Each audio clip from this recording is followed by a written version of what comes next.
Hello, Jeffrey Martin here, Director of the Center for the Study of Non-Symbolic Consciousness and a research professor and Director of the Transformative Technology Lab at Sophia University in Palo Alto, California, the heart of Silicon Valley, where we research how seekers can become finders and how finders can become explorers, so that everybody, including you, can live your most powerful and purposeful life.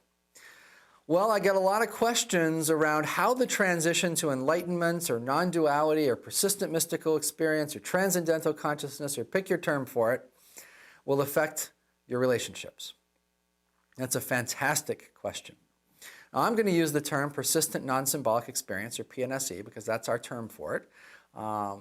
We've spent 10 years with thousands of people conducting intensive research, psychological, cognitive science, neuroscience, you name it, research into this to really try to find the very core of it. And I think we all owe a tremendous debt to the traditions that have carried this forward in human culture, all the religious and spiritual systems, the philosophical systems, psychological systems. But now we're really at a point where we can look across all of those and ask ourselves, what's at the heart of this? And that's exactly what we've done. So we call that Persistent Non-Symbolic Experience, and that's the term that I'm going to use, that and PNSE.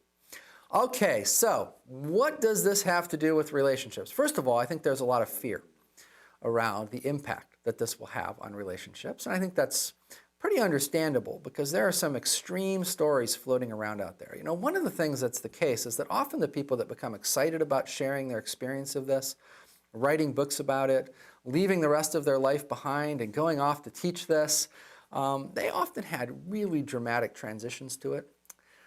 They had those dramatic transitions oftentimes because they had they often had some psychological and some stability issues. You know, maybe they were suicidal just before. There was something that was a profound difference in their life between what came before and after it. And they've become convinced that everyone needs to experience this. Well, I also think that certainly people should have the option of experiencing it. And we've worked very, very hard to try to make that the case.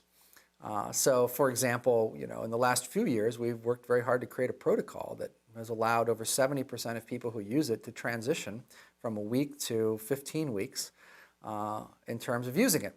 So I'm with these folks. You know, we investigated this. We looked into whether this was psychopathological, whether people were delusional, whatever else, and we came away thinking this is an incredible evolution in human consciousness that we've got to do everything we can to try to figure out and try to help people reach. So I'm on the same page as them.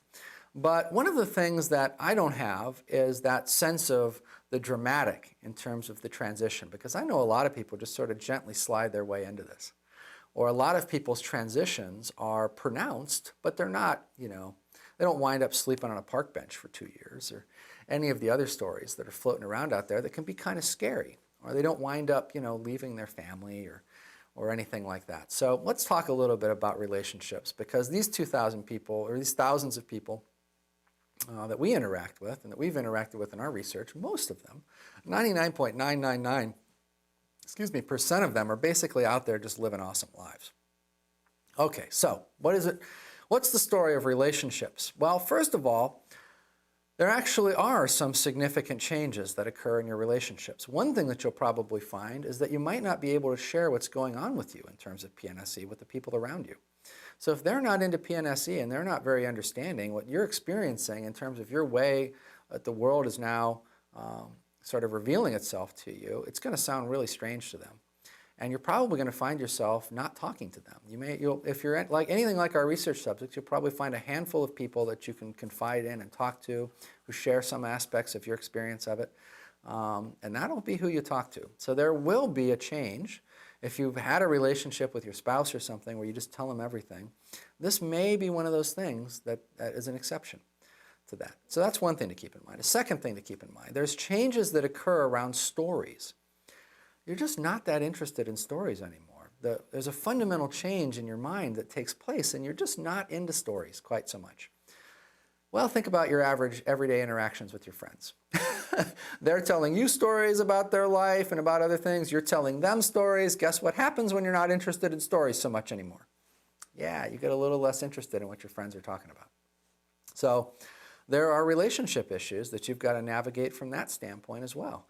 Now, I think people absolutely find their way through this. Some people choose to distance themselves from people who are so story-driven that they just really don't want to be around them anymore. That's okay. We all tune our friends over the course of our lifetime. So that's one way that this can show up. Other people take a different tact, and social behavior is very important to them. They really want to remain embedded in their social fabric, and so they work really hard to work with their friends to maintain those relationships. And there'll be less story-driven relationships, but still, they'll accommodate a certain amount of stories, and they'll sort of pretend to be into it and that kind of thing, just for the sake of maintaining those relationships. So I don't want to say that there are no changes. There are absolutely changes that can occur with relationships. But what I want to do is dispel the fear from you.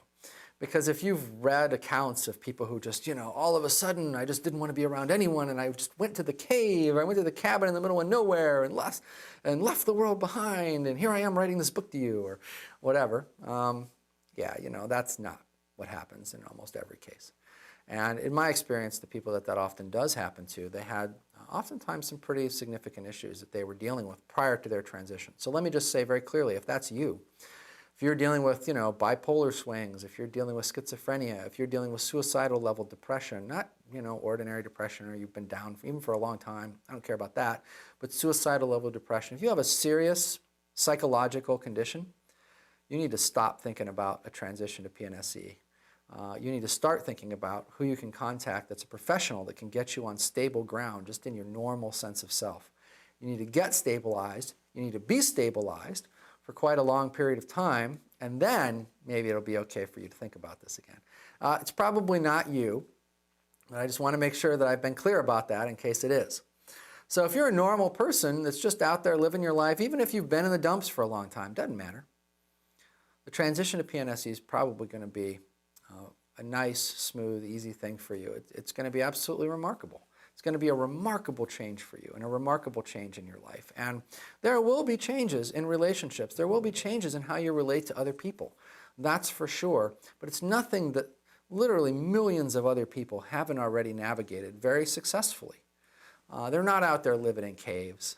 They're not out there isolating themselves in cabins in the middle of the nowhere. They're highly successful in their careers. They're highly successful in their marriages. So they're doing a great job of managing their relationships, and I have every expectation that you will as well.